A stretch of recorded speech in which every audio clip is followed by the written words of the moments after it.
അഖിൽ, കോട്ടയത്തെ സാഹചര്യം എന്താണ് എന്നറിയാൻ വലിയ ആകാംക്ഷയുണ്ട്. ഇന്ന് നല്ലൊരു ദിവസമായിരിക്കുമോ? മധു, അങ്ങനെ തന്നെയാണ് പ്രതീക്ഷിക്കുന്നത്. കാരണം ഇന്നലെ രാവിലെ ഒരു 11 മണിക്കൊന്നും ശേഷം കാര്യമായി മഴ പെയ്തിട്ടില്ല. രാത്രിയിൽ മാത്രമാണ് മഴ പെയ്തിരിക്കുന്നത്. അതിന്റെ ഒരു ബാക്കി ഫലമാണ് ഈ കാണുന്നത്. അതായത് വെള്ളം താണിരിക്കുന്നതാണ്. നമുക്ക് എത്രത്തോളം വെള്ളം താണു എന്നത് ആ ചുവരുകളിലേക്ക് നോക്കിയാൽ മനസ്സിലാകുമെന്നുള്ളതാണ്.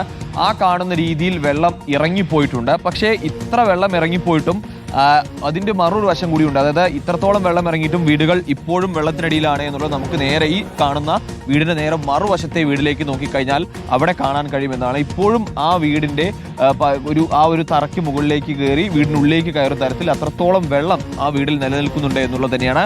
നമ്മളിപ്പോൾ നിൽക്കുന്നത് വേളൂർ ഭാഗത്താണ്. വേളൂർ പാറാപ്പാടം ഭാഗത്താണ് നമ്മളുള്ളത്. ഇവിടെ നിന്ന് മുന്നോട്ട് പോയി കഴിഞ്ഞാൽ വലിയ തോതിൽ വെള്ളം കയറിയിട്ടുണ്ട്. ഇത് കോട്ടയം കുമരകം റോഡാണ്. ഇന്നലെ ഈ വഴിയൊന്നും വാഹനങ്ങൾക്ക് പോകാൻ സാധിച്ചിരുന്നില്ല. ഇന്നിപ്പോൾ ചെറിയ വാഹനങ്ങൾക്ക് എളുപ്പമല്ല. ചിലപ്പോൾ കുറച്ചുകൂടി മുന്നോട്ട് പോകുമ്പോൾ വെള്ളക്കെട്ടുണ്ട്. പക്ഷേ ഈ പ്രദേശം വരേക്ക് എത്താൻ കഴിയും. ബസ്സുകൾക്ക് ഈ റൂട്ടിലൂടെ പോകാൻ കഴിയുന്നുണ്ടെന്നാണ്. ഇന്നലെ ബസ് പോലും ഈ റൂട്ടിലൂടെ സഞ്ചരിക്കാൻ കഴിയുന്നില്ല. അത്രത്തോളം വെള്ളം ഈ ഭാഗത്തുണ്ടായിരുന്നു. അതായത് മീനച്ചിലാറാണ് എൻ്റെ ഈ വലതുവശത്ത് കാണുന്നത്. അതായത് മീനച്ചിലാറിനോട് വളരെ ചേർന്ന് തന്നെയാണ്. ഒരു 10-20 അടി മുന്നോട്ട് നീങ്ങിക്കഴിഞ്ഞാൽ കാണുന്നത് മീനച്ചിലാർ ഒഴുകുന്നതാണ്. മീനച്ചിലാറാണെന്നുള്ളതാണ്. അപ്പോൾ മീനച്ചിലാർ ജലനിരപ്പ് കുറഞ്ഞതാണ് ഇവിടെ ഒരു ആശ്വാസകരമായ കാര്യം എന്ന് പറയുന്നത്. അവിടുന്ന് ചെറിയ വാഹനങ്ങളൊക്കെ വരുന്നുണ്ട്. പക്ഷേ അത് കുറച്ച് റിസ്ക് ആണ് എന്നുള്ളത് തന്നെയാണ് അവിടുന്ന് വാഹനങ്ങൾ വരുന്നത്. എന്നാലും വെള്ളക്കെട്ടിന് കുറവ് വരുന്നുണ്ട് എന്നുള്ളത് തന്നെയാണ് ആശ്വാസം. ഇനിയിപ്പോൾ വീടുകളിലൊക്കെ തന്നെ ക്ലീനിങ്ങും മറ്റു കാര്യങ്ങളും തുടങ്ങും. ഈ ക്യാമ്പുകളിലേക്ക് പോയ ആളുകളൊക്കെ തിരികെ എത്തേണ്ടത് കൂടി ഉണ്ട് എന്നുള്ളൊരു കാര്യം കൂടിയുണ്ട്. കാരണം ഈ ക്യാമ്പുകളിലേക്കും മറ്റും പോയവർ ഇനി തിരികെ എത്തി വീട് ക്ലീൻ ചെയ്തെടുക്കുക എന്നുള്ളതാണ് ഏറ്റവും ശ്രമകരമായ കാര്യം എന്ന് പറഞ്ഞത്. പക്ഷേ അപ്പോഴും ഈ പടിഞ്ഞാറൻ മേഖലയുടെ ഈ കുറച്ചുകൂടി താഴ്ന്ന പ്രദേശങ്ങളായിട്ടുള്ള കുമരകം, തിരുവാർപ്പ്, അയമനത്തിലെ കുറച്ച് വാർഡുകൾ, ഒപ്പം തന്നെ ഇറഞ്ഞാൽ ഭാഗത്തെ ചില വാർഡുകൾ, അവിടെയൊന്നും വലിയ തോതിൽ വെള്ളം ഇറങ്ങി എന്ന് നമുക്കിപ്പോഴും പറയാനും കഴിയില്ല. എന്നാൽ വെള്ളം കാര്യമായി തന്നെ ഇറങ്ങുന്നുണ്ട് എന്നുള്ളത് ആശ്വാസകരമാണ്. ഇന്ന് ഈ രീതിയിൽ കൂടി മഴ, അതായത് ഇന്നലത്തേന് സമാനമായ ഒരു കാലാവസ്ഥ ഇന്ന് നിലനിൽക്കുകയാണെങ്കിൽ കായൽ കൂടി നല്ല രീതിയിൽ വെള്ളം എടുക്കുകയും ചെയ്തു കഴിഞ്ഞാൽ തീർച്ചയായും വെള്ളം വലിയ തോതിൽ തന്നെ ഇന്ന് ഇറങ്ങും. അപ്പോഴും ഒരു 1-2 ദിവസം കൂടി ഇനിയും ആ വെള്ളം ഇറങ്ങുന്നതിന്റെ ദുരിതം ഉണ്ടാകും. കാരണം 2 ദിവസത്തോടുകൂടി അപ്പർകുട്ടനാട് മേഖലയിലെ പാടശേഖരത്തോട് ചേർന്ന് നടക്കും നമ്മൾ നേരത്തെ പറഞ്ഞ കുമരകം, തിരുവാർപ്പ്, അയമനം, ആർപ്പുക്കര അങ്ങനെയുള്ള പ്രദേശങ്ങളിലൊക്കെ തന്നെ വെള്ളം ഇറങ്ങി തുടങ്ങൂ എന്നുള്ളത് തന്നെയാണ്. കാരണം അവിടെ വീടുകൾ മുങ്ങിപ്പോകുന്ന തരത്തിലേക്കൊക്കെ വെള്ളം ഉണ്ടായിരുന്നു. ആ പ്രദേശങ്ങളൊക്കെ തന്നെ വീടുകൾ മുങ്ങിപ്പോകുന്ന തരത്തിലേക്കൊക്കെ വെള്ളം ഉണ്ടായിരുന്നു എന്നുള്ളത് തന്നെയാണ്. ഇനി ഇതിന്റെ അടുത്ത ദുരിതം എന്ന് പറയുന്നത്, അതായത് കിണറുകളുണ്ട്. കിണറുകളൊക്കെ മുഴുവൻ മലിനപ്പെട്ടിട്ടുണ്ടാവും. ആ കിണറുകളൊക്കെ തന്നെ മൊത്തം മലിനജലമായിരിക്കും. അത് തേകി വൃത്തിയാക്കണം.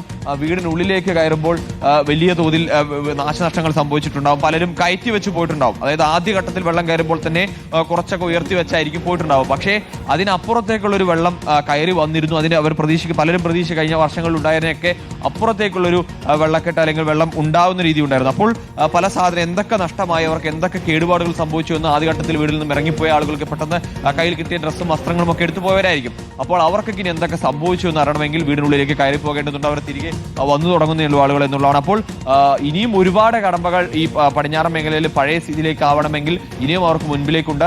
ഏറ്റവും പ്രധാനപ്പെട്ട കാര്യം എന്ന് പറയുന്നത് ഓരോ ദിവസവും 3000 പേര് വെച്ച് കൂടി എന്നുള്ളത്. ആദ്യത്തെ ദിവസം 114 ക്യാമ്പുകളായിരുന്നു. അത് പിന്നീട് അതിൽ 3700ഓളം പേരായിരുന്നു. പിന്നീട് അത് 141 ക്യാമ്പുകളായി. അവിടേക്ക് എത്തിയപ്പോൾ അത് 6400 മുകളിലേക്ക് പോയി. ഇന്നലെയോടുകൂടി അത് 150 ക്യാമ്പുകളിലേക്ക് എത്തുമ്പോൾ 9300 മുകളിൽ ആളുകൾ ക്യാമ്പുകളിലേക്ക് വന്നു. അതായത്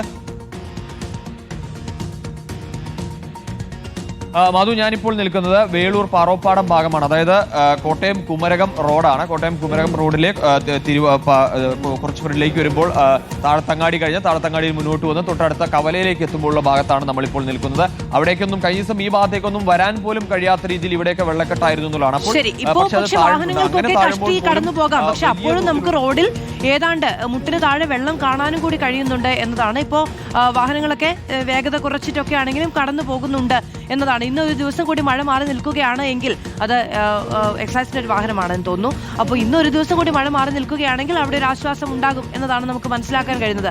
അഖില്, അവിടെ നിന്ന് നമുക്ക് ആ ആദ്യത്തെ ദൃശ്യങ്ങൾ കാണിച്ചപ്പോൾ വളരെ കൃത്യമായി നമുക്ക് കാണാമായിരുന്നു പ്രേക്ഷകരെ. അതായത് ആ വെള്ളം വന്ന് 1-2 ദിവസം നിന്നപ്പോഴുണ്ടാക്കിയ ഒരു അടയാളവും പിന്നീട് വെള്ളം ഇറങ്ങിപ്പോയി ഇപ്പോഴും ആ വീടിന്റെ ഉള്ളിലേക്കൊക്കെ വെള്ളം കയറി നിൽക്കുന്നതും കൂടി നമുക്ക് കാണുകയും ചെയ്യാം. അപ്പോൾ അഖിലാണ് നമുക്ക് കോട്ടയത്തു നിന്നുള്ള വിവരങ്ങളൊക്കെ നൽകിയത്.